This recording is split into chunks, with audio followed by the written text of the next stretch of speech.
Assalamu alaikum wa rahmatullahi wa barakatuhu. Tumtenda mukama katonda nyini buyinza nyini nsi oyo nate abuwongeseza abolwaleero tumusaba Allah okusebingira n'emirembe bidde ku mudduwe ombaka Muhammad sallallahu alaihi wasallama nabbi ow'enkomerero era eyajja n'obulungamu n'eddiini ey'amazima yafuuka olutindo n'atubuulira buli kalungi konna akalituviirako okuyingira ejjana ate n'abeera nga teriyo kabi yadde kalituyingiza muliro nga teyakatugamba. Kubuuzaako weebale nnyo weebalire ddala okubeera nti okyali ku mukutu ogw'ensonga ng'era nkugamba nti ebula ennaku 20 gokka okubeera nga tuyingira mu mwezi omutukuvu, omwezi ogwa Ramadani, omwezi mulindwa, omwezi ogubaawo n'ebimu ku byamagero ebinene ebiraga eddiini y'Obusiraamu eno nti ntuufu era kituufu yava wa Katonda. Kyenkugamba kyeki Sheikh Hassan dalusacha nate tuba weetuli mu budde bwaffe bwe buti kaseera kabeera katonotono naye oluusi kabaamu ekikulu ennyo. Leero nkuleetedde ki njagadde twogereko ku mwezi ogumanyiddwa nga omwezi ogwa Shaban kubanga abantu bangi nnyo babatuuma Shabani.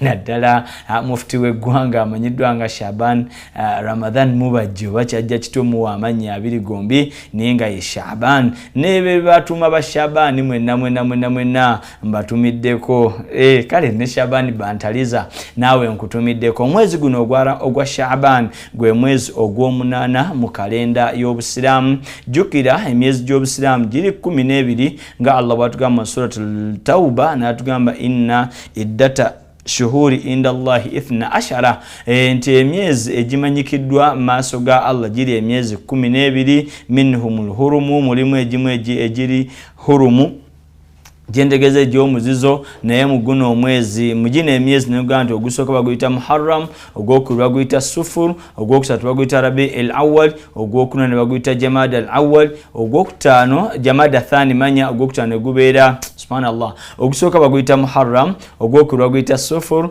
ogwokusatu ne baguyita Rabi'ul Awwal, ogwokuna ne baguyita Rabi'ul Thani, ogwokutaano ne guyitibwa Jamada al-Awwal, ogw'omukaaga ne guyitibwa Jamada Thani, ate ogw'omusanvu guyitibwa Rajabu gwe twakuba emabega gwe twamalako nga gwe tulimu ogw'omunaana gumanyikiddwa nga Shaban era ng'ennaku z'omwezi 9 leero ebuwo bazinira magaribi tujja kwa tuyingidde mu kiro eky'ekumi. Jukira ffe tubala lwaggulo ntutandika okubeera nga tubala then nga tukkirira inshallah taala then omwezi ogw'omwenda gwe gwa Ramadan buli omu gwamanyi omwezi ogw'ekumi gubeera guyitibwa Shawwal ate ogw'ekumi n'ogumu ne guyitibwa Dhul-Qaada ate ogw'ekumi ogumanyiddwa ng'ogwa Hijja Dhul-Hajji nannyini Hijja. Tugenda kwogera ku mwezi guno ogwa Shaban ogutegeere abange gwavaawa gwatandika ddi era gujja gutya. Emyezi gino jogerwako nga egy'omwezi tuziyita the month month luna. Kati ate waliwo ate gye tubala nga tusinziira ku musana ng'omwezi gubuze naye nga tubala musana. Kati guno omwezi gwe gutandike omusana gwe tetubala mwezi oba okitegedde kankikubwire bwe kiti mu bbanga awo mu ggulu waliwo ebyaka 2-3 tulina omusana yenjuba ne tubeera ne moon omwezi ne tubeera ne kye tuyita stars z'emmunyenye tukwatagana. Kati emyezi gino gibalibwa okusinziira ku ntambula y'omwezi omwezi gye gutambuddemu. That's why baguyita munuthi de month kiva mu kigambo munuthi oba nga nagamba 12th 13th 14th who was the 15th kati 15 kati oyongerako 15th kati tuyita munuthi ye month. Kati emyezi egy'Obuwarabu gino gyabalibwanga kiro okusinziira ku mwezi ekiro. Kyola Buwarabu tubala kutandika kiro nga tudda misana kubanga tubala tuva ku mwezi. Okategedde? Kati omwezi gutuuka ne gubula ne tutandika okubala nga tusinziira ku musana. Oba okategedde? Tulina solar and lunar eclipse. Kati luna gy'egy'omwezi. Kati solar months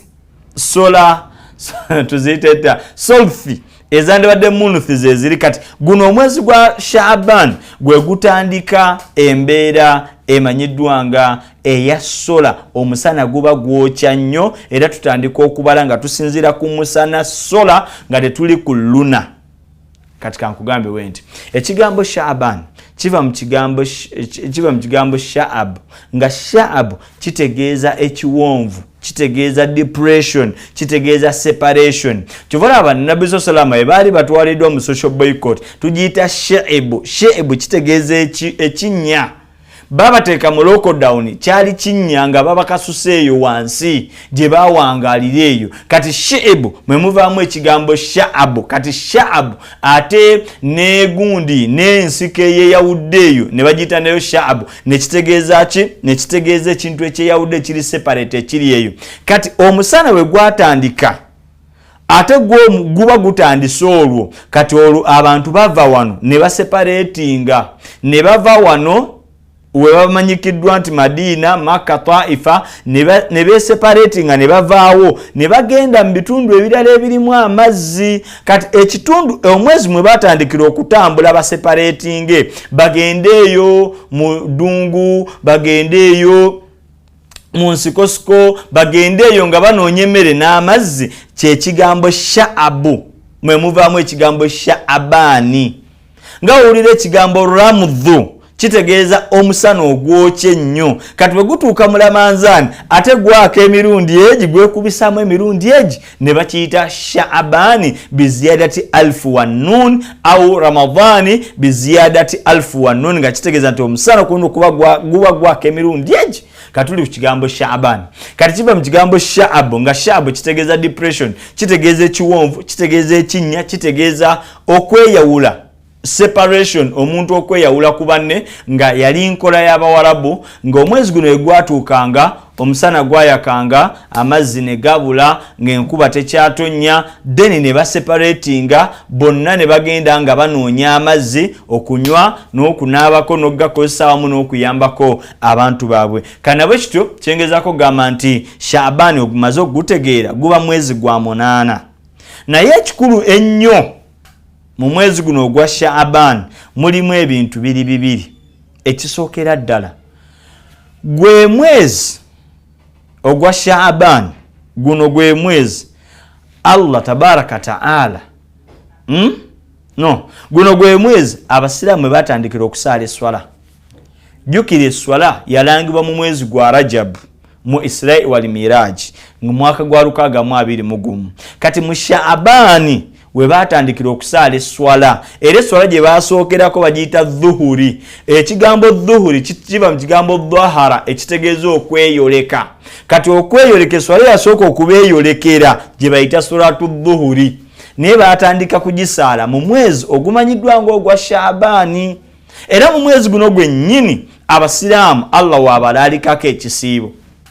Nabi Muhammad sallallahu abakuŋŋaanya mu mwaka gwali gwa 624 n'abagamba nti Allah atulaaliseeko aya egamba ya ayyuhalladhina amanu kutiba alaykumus siyam kama kutiba ala alladhina min qablikum la'allakum tattaqun. Aya eno yakanga ennaku z'omwezi 13 mwezi gwali gwa Shaaban mu mwaka gwa 624. Baswahaba ne beebuuza, otunnyonnyodde okusiiba nti ye tugenda kusiiba ddi? Allah kwe kubagamba nti shahru Ramadhan, mugenda kusiiba mu mwezi ogwa Ramadhani alladhi unzila fihi alquran, ogwo omwezi mwe nassiza Qur'ani. Kategedde mulimu ebinene ebi Abusiraamu we batandikira okusaala. Ekyokubiri, Allah mwalaalika ekisiibo kya Ramanzani mu mwaka gwa 624. Abamu bagamba ennaku z'omwezi 13 ate abalala nga bagamba ennaku z'omwezi 15. Yensonga lwaki bajjajjaffe balinamu kye tuyita nisfu Shaaban, balinamu olunaku olwo nga 15 balukuza nnyo, abamu balusiiba kuba bakakasiza ddala lwe lunaku Allah lwe yassizaako ekisiibo. Kati olunaku olwo Allah yassizaako ekisiibo lwe bayita nisfu Shaaban, ennaku z'omwezi 15, era balusiibira.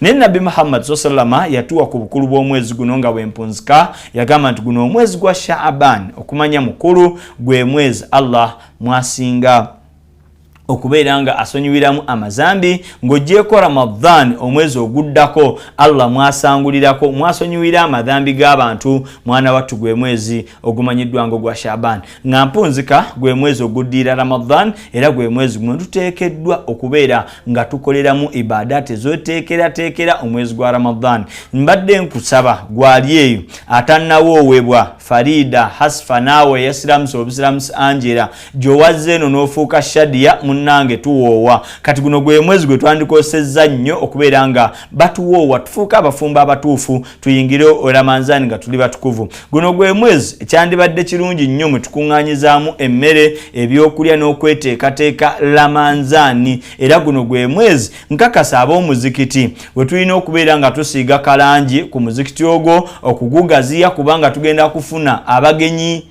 Tulina abagenyi ba Mungu abalabika mu Ramanzani mukka bagenda kubeera bangi so twandirwanye nnyo okulaba nga mu mwezi guno ogwa Ramadan mwe tuteeramu embeera eyo tulongoose emizikiti tubeere nga tuwandiika amabaluwa ageetaagisibwa tubeere nga abasaba obuyambi babusaba ate nga n'abakuŋŋaanya ebyokusibulukirako wembitandikira wano wootwalira ensawo y'omuceere ewa imaamu wootwalira sukaali wootwalira eŋŋano wootwalira butto ewa imaamu kubanga mwana wattu lunaku mwezi guno ogwa Ramadan gwa Shaban guno gwakweteekerateekera omwezi omutukuvu ogwa Ramadan. Sigenda sussaakaawo ku lw'obudde kubanga tuba tugenda mu adhikaari eyasiibye weebale nnyo kubeera nga wasiibye olunaku olw'olwaleero olwa Mande gwe nalina asiibye weebale nnyo naye nga kyandibadde kirungi nnyo at least mu nnaku zino osiibeyooko ennaku 2 weeteekereteekera Ramanzani ereme kukuba kusiŋŋaana ku Mande ng'olinganga omusokolemu ebyenda nga tokyasobola nakwogera ng'enjala ekuluma. Tugamba nti siibayooko naddala ennaku ezo enjeru 13, 14, 15 kubanga nkakasa leero ennaku z'omwezi 9, 10 kati inshallah ta'ala wiki eno siiba muuka ezo ennaku ez'essatu enjeru zikuyambeko okubeera nga omubiri ogumanyiiza omulwadde wa lusaazi wano woogendere w'omusawo nakkebera sukaali wa anaakusobozesa okuyambako okusiiba gwe omulwadde wa pressure wootegeera nti tosiibe oba onaasiiba mpozi munnaffe ayina eddagala ery'okumira buli kaseera naddala munnaffe ayina akawuka ka siriimu ate gwe tosiiba beera ng'oliisa buliisa inshallah taala kuba olina okumira eddagala ate nga bw'olya eddagala eryo ly'amaanyi likwetaagisa okulya toweekaka kusiiba. Wensabira abawalimu mwenna wano we mutandikire okusomesa abantu musomesa abantu obutuufu bwa Ramanzani si kulinda mu ddarasa eribeerawo kwa 21 Ramanzani mu ddarasa ey'okusatu mu Sande ey'okusatu n'olyoka ogamba nti bano bonna baasiibidde bwereere gwe Sheikh gwe aba n'ekizibu bo tebaba na kizibu kubanga gwe bulijjo oliwa okubabulira ebigambo ebyo. So tugamba nti kiba kyetaagisa nga bwe twateekawo darusu za hijja ne tusomesa abantu hijja bagenda ogigendamu nga basose ne bagisoma ne Ramanzani tuteekewo darasa specifically nga za Ramanzani. Kweyanziza nnyo Sheikh Hassan alhamdulillah ab'Embogo hayimba tumiddeko gyo gye nabadde ate Makerere mutulinde mu Afrostar awe tugenda bagita Africa ne Stewart Afrostone yes mutulindeko olwaleero naawe ali eyo ogenda kubeera bloody nga twogera ku what was the Muslim contribution in civilization. Kituufu luli twagamba abasiraamu tebaasoma twakinnyonnyola tabasiraamu twasoma kati olwaleero tugenda kwogera ku Muslim contribution on civilization and development in this world. Nkweyanziza nze Sheikh Hassan Researcher. Salaamu alaikum wa rahmatullahi wa barakatuh.